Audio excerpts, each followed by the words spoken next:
Hi friends, இந்த வீடியோவில் எங்கள் வீட்டுக்கு புதுசாக வந்திருக்க குட்டீஸ் பற்றி தாங்க பார்க்க போகிறோம். ஒன்றும் இல்லை, 3 குட்டீஸ் வந்திருக்காங்க. அவங்கள பற்றி தான் பார்க்க போகிறோம். இந்த மாடு வந்து 2வது ஈத்துங்க. இந்த மாடு எங்கள் வீட்டிலே பிறந்து வளர்ந்த மாடு தான். இது 2வது ஈத்து. இங்கே மேக்ஸிமம் எங்கள் வீட்டில் இருக்க எல்லா மாடுகளுமே வந்து புதுசாக வாங்கின மாடெல்லாம் எதுவுமே கிடையாதுங்க. இங்கேயே பிறந்து வளர்ந்த மாடுங்க தான். நல்ல கண்ணுக்குட்டியாக இருக்கிறதெல்லாம் வந்து நாங்களே வளர்த்து. நான் வந்து இதுவரை எந்த மாட்டையுமே இப்படி பார்த்ததே இல்லைங்க. அதுவே வந்து பாலை சப்பி குடிச்சிக்கிட்டே இருந்துச்சுங்க.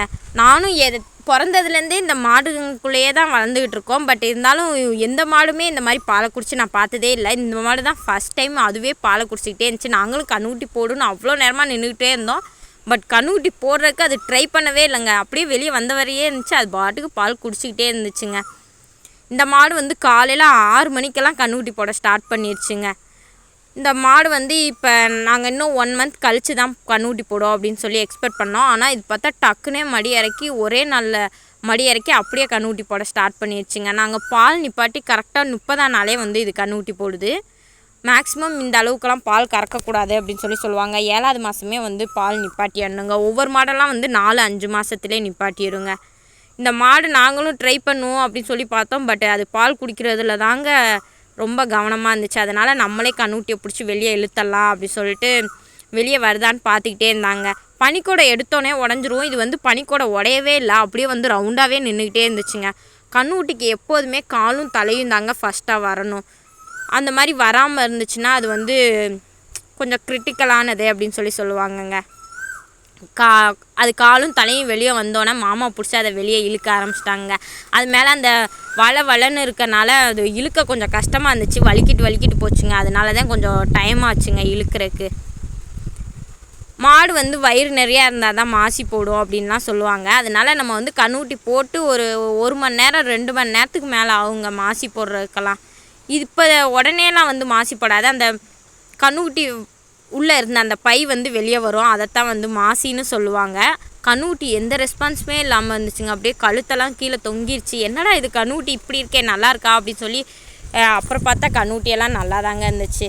அவங்க அம்மா என்ன கலரில் இருக்கேன், இவன் என்ன கலரில் இருக்கேன் பாருங்கள். கொஞ்சம் கூட சம்மந்தமே இல்லாமல் இருந்துச்சு ரெண்டுக்கும். ஆனால் க்யூட்டாக இருந்தாங்க, நல்லா கருகருன்னு அழகாக. அவங்க அம்மா அப்படியே ஃபுல்லாக க்ளீன் பண்ண ஆரம்பிச்சிச்சுங்க. கொஞ்சமாக நக்கி கொடுத்து அதுவே ஃபுல்லாக நம்மளுக்கு க்ளீன் பண்ணிடும். இதுக்கப்புறம் நம்ம வந்து மாட்டுக்கு வந்து தீனியெல்லாம் போட்டோம்னா அது வயிறு வந்து நல்லா ஃபுல்லாகிடுச்சுன்னா அது மாசி போட ஆரம்பிச்சிருங்க. அது மாசியை வந்து என்ன பண்ணுவாங்கன்னா ஒரு சாக்கில் கட்டி நாய் எதுவுமே வந்து அதை சாப்பிட்றாம பாலை மரத்தில் தான் கட்டுவாங்க. ஏன்னா பாலை மரத்தில் கட்டினா மாட்டுக்கு வந்து நல்லா பால் ஊறும் அப்படின்னு சொல்லுவாங்க. அது எதனால சொன்னாங்கன்னு தெரியாது. பட் சின்ன பிள்ளையிலேருந்தே நானும் அதை கேட்டதுக்கு மேக்ஸிமம் யாருக்கும் அது தெரில. ஆனால் பாலை மரத்தில் கட்டுவோம் அப்படின்னு தான் சொல்லுவாங்க. பாலை மரத்தில் கட்டினா பால் நிறையா ஊறும் அப்படிம்பாங்க. நீங்கள் வந்து மாடெல்லாம் போட்டுச்சுன்னா என்ன பண்ணுவீங்க அப்படின்னு சொல்லி மறக்காமல் கமெண்டில் சொல்லுங்கள்.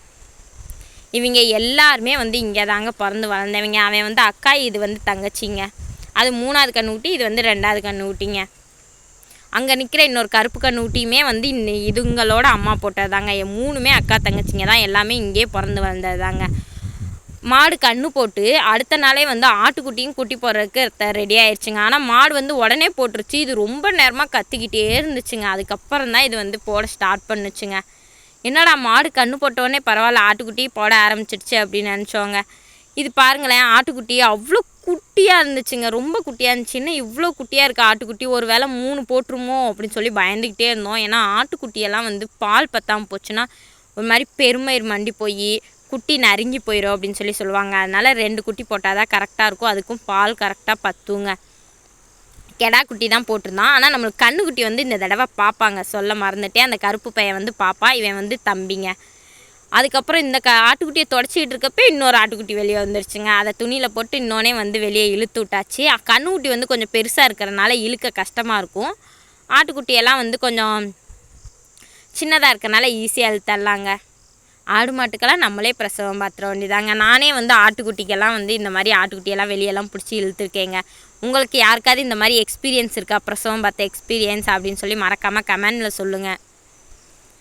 அந்த கோலையோடு அது வந்திருக்கப்போ அது ஏன் அந்த கோலை இந்த அளவுக்கு கலராக இருந்துச்சுன்னு தெரியல. நானே இந்த அளவுக்கு மஞ்சளாக இருந்து பார்த்தது இல்லைங்க. ஆனால் இந்த ஆட்டுக்கு ரொம்பவே மஞ்சளாக இருந்துச்சுங்க. 2 பேருமே வந்து தம்பி தான்.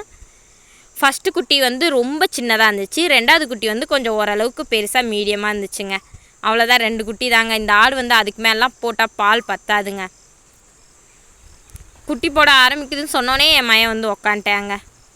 இது வந்து சாயங்காலம் 6 மணிக்கு போட்டுச்சு. மாடு வந்து காலையில் 6 மணிக்கெல்லாம் போட்டுருச்சுங்க. ஆட்டுக்குட்டி மாசியை என்ன பண்ணுவாங்கன்னா கள்ளி சொல்லுவாங்க. நீங்கள் கேள்விப்பட்டிருக்கீங்களா என்னன்னு தெரியல. கல்லிலே ஒரு 2-3 வெரைட்டி இருக்குது. அதில் வந்து ஒரு குத்துக்கல்லி மாதிரி ஒன்று இருக்கும். அதில் தாங்க மாசியை கொண்டு போய் போட்டு குச்சியை வச்சு அடிச்சு விடுவாங்க. இந்த மாதிரி பால் வர செடியிலலாம் ஏன் போடுறாங்கன்னா அப்போ தான் பால் நல்லா ஊறும் அப்படின்னு சொல்லி அந்த காலத்துலேருந்தே சொல்லுவாங்க. பட் அது உண்மையாக பொய்யான்னு எனக்கு தெரிலங்க. அந்த ஆட்டுக்குட்டிக்கு வந்து காலில் இருக்க குழம்பெல்லாம் பிச்சு விடுவாங்க. அப்போ தான் குட்டி வந்து வளைஞ்சு நடக்காமல் நேராக நடக்கும் அப்படின்னு சொல்லுவாங்க. அது இப்போயே லைட்டாக எந்திரிக்க ட்ரை பண்ண ஆரம்பிச்சிருச்சுங்க. இவங்க தாங்க நம்ம வீட்டுக்கு வந்திருக்க 3 குட்டீஸுங்க. ஒரு கண்ணுக்குட்டி 2 ஆட்டுக்குட்டிங்க. எல்லாருமே பார்க்க க்யூட்டாக இருந்தாங்க. எனக்கு வந்து ஆட்டுக்குட்டி பர்சனலாக ரொம்பவே பிடிக்குங்க. பார்க்க க்யூட்டாக இருக்கும். நான் தூக்கி வச்சு கொஞ்சிக்கிட்டே இருப்பேங்க. உங்களுக்கு ஆட்டுக்குட்டி பிடிக்குமா அப்படின்னு சொல்லி மறக்காமல் கமெண்டில் சொல்லுங்கள். பிடிக்கும்னா அப்படியே ஒரு லைக் போடுங்க. Thank you friends. Bye bye.